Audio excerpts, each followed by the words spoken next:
কাপুরুষ, তোমাকে আমি চিনি না। কে তোমাকে মুসলমান বলছে? তুমি পহেলা বৈশাখে ইলিশ মাছ কিনতে পান্তা ভাত নিয়ে পাকুড় গাছের নিচে যাওনি? তোমাকে আমি চিনি না। তোমাকে বলে রাখলাম, আমি মুসলিম চিররণবীর, মরণকে করি না ভয়। মরলে শহীদ, বাঁচলে গাজী, আমার উভয় সমান। আমি হিন্দুর ঘরে জন্ম নিনি, আমি পহেলা বৈশাখকে মানতে পারি না। আমি পহেলা বৈশাখকে কবর দিতে এসেছি। কাপুরুষ, তুমি কাপুরুষের সন্তান। কাপুরুষ তুমি, আগাছা। তুমি জাতির জন্য আগাছা, তুমি জাতির জন্য বোঝা, তুমি জাতির জন্য আগাছা, তুমি জাতির জন্য বোঝা, তুমি জাতির জন্য দুর্নীতিবাজ। তুমি দুর্নীতিবাজ, তুমি দুর্নীতিবাজ, তুমি দুর্নীতিবাজ। তুমি জাতির কি করতে পারো?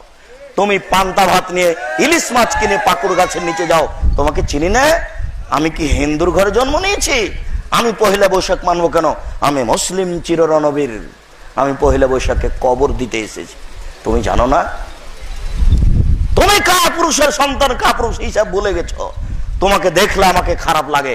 তুমি কালকে যখন হাঁটছিলে সরস্বতী, ভগবতী, কালী, দুর্গার পাশ দিয়ে, ওখানে জিলাপি আর কলা ছিল, তুমি মুচকি মুচকি হাসছিলে। মানুষ বোকা হলে কি আর এত বোকা হতে হয়? আর সরস্বতী, ভগবতী, কালীর সামনে কলা রেখেছে, মূর্তি কি আর কলা খায়?